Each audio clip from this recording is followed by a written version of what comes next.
আসসালামু আলাইকুম প্রিয় দর্শক, আপনারা সবাই কেমন আছেন? কয়েকদিন ধরে ভিডিও আপলোড করা হচ্ছে না। তাই ভাবলাম আমি আবারও চলে যাই আপুদের মাঝে।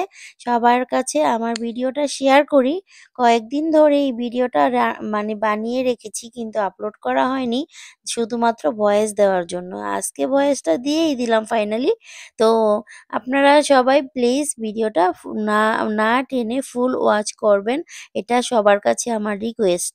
কারণ হচ্ছে আমি কিন্তু আমার ভিডিও যেই আপুরা দেখে একটা কমেন্ট করে যাবে, প্রত্যেকটা আপুর ভিডিওই কিন্তু আমি ফুল ওয়াচ করব। তো এটা কিন্তু আমি সবসময়ই করি।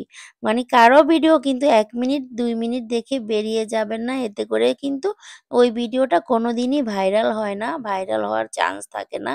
এরকম যদি আমরা সবাই সবার সাথে করি, কারো ভিডিওই কিন্তু কখনো ভাইরাল হবে না। আমি চাই সবাই সবার পাশে থাকি। সবাই সবার পাশে থেকে সবসময় আমরা সামনের দিকে এগিয়ে যাই। যদি আমরা মনিটাইজেশন অন করাতে পারি, তারপরেও কিন্তু আমাদের ভিডিও দেখার জন্য লোকজন দরকার হবে। সেজন্য আমরা এখন থেকেই সবাই সবার সাথে এমনভাবে বন্ধুত্ব তৈরি করব যে কেউ কাউকে ভুলে যাব না। সবাই সবার পাশে থাকব। এতে করে সবারই লাভ হবে। কারোরই কিন্তু অপকার হবে না। মনিটাইজেশন অন করার পরেও কিন্তু ভিডিও দেখার জন্য লোক দরকার হবে। ঠিক আছে? আর যারা নাকি সবসময় আমরা সবাই সবার পাশে থাকলে কেউ কিন্তু আর পিছিয়ে থাকবো না। সবাই এগিয়ে যেতে পারবো খুব সহজে। তো যাই হোক মাছগুলোকে ভেজে নেওয়ার পরে পেঁয়াজ ভেজে নিয়েছি। তারপরে ১ চামচ আদা রসুন বাটা দিয়ে দিয়েছি। সেগুলোকে ভেজে নিলাম। তারপরে আমি এখানে দিয়ে দিব ১ চামচ পরিমাণ হলুদ গুঁড়া আর ১/২ চামচ পরিমাণ জিরা গুঁড়া। ১/২ চামচ পরিমাণ জিরা গুঁড়া দিয়ে তারপরে দিয়ে দিব ধনিয়া গুঁড়া ১ চামচের থেকে একটু কম। তো এগুলো দিয়ে মসলাটাকে আবার একটু নেড়েচেড়ে সামান্য ভেজে নিব। তারপরে আমি পানি দিয়ে মসলাটাকে খুব সুন্দর করে কষিয়ে নেব। আর মসলাটা কিন্তু পুড়ে যাতে না যায় সেই দিকে খেয়াল রাখতে হবে। চুলার জালটাকে কমিয়ে রাখতে হবে। তারপরে পানিটাকে দিয়ে দিলাম। এখন আমি এটাকে সুন্দর করে কষিয়ে নিব। এর সাথে দিয়ে দিলাম ১ চামচ পরিমাণ লবণ। লবণটাকে দিয়ে এখন মসলাটাকে খুব ভালো করে কষিয়ে নিয়েছি। এখন আমি এই যে যখন দেখবেন যে এরকম তেল বেরিয়ে গেছে এই পর্যায়ে দিয়ে দিব আমরা বেগুনটা। তো বেগুনটাকে আমি কষিয়ে রান্না করব। কারণ ভেজে রান্না করলে অনেক তেল খাবে বেগুনে আর অতিরিক্ত তেল খেলে কিন্তু অনেক শরীরের জন্য অনেক প্রবলেম হয়।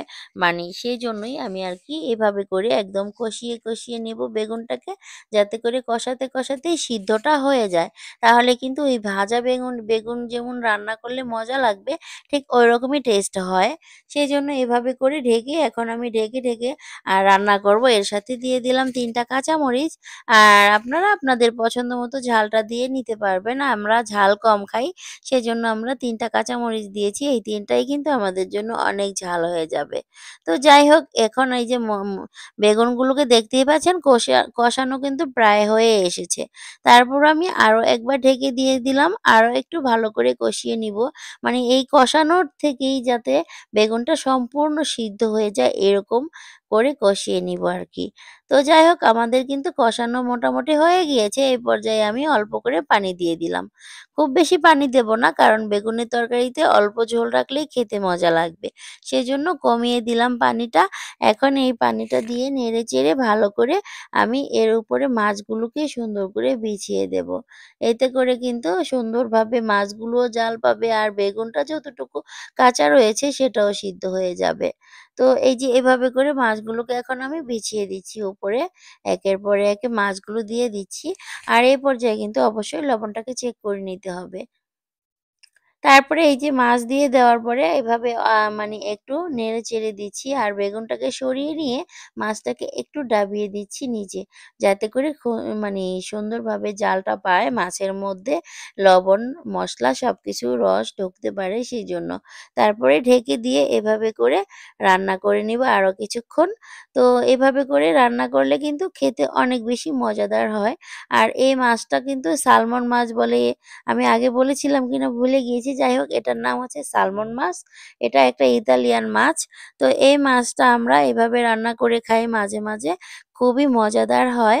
সেজন্যই ভাবলাম আপনাদের মাঝে একটু আমার এই রেসিপিটা শেয়ার করি। তো এই যে দেখতে পাচ্ছেন আমাদের মাছটা কিন্তু অলরেডি রান্না করা হয়ে গিয়েছে। আর ঝোলটাও প্রায় টেনে গিয়েছে। এখন আমাদের রান্না করা অলরেডি হয়ে গিয়েছে। আমার এই রেসিপিটা আপনাদের কার, কার কাছে ভালো লেগেছে?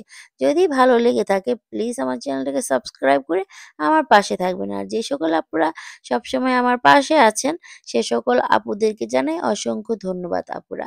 আপনারা এভাবেই আমার পাশে থাকবেন, আমিও আপনাদের পাশে থাকবো। আমরা সবাই সবার পাশে থাকলেই সবাই কিন্তু লক্ষ্যে পৌঁছতে পারবো একদিন অবশ্যই ইনশাআল্লাহ। সবাই অনেক ভালো থাকবেন, আমার জন্য দোয়া রাখবেন। আল্লাহ হাফেজ।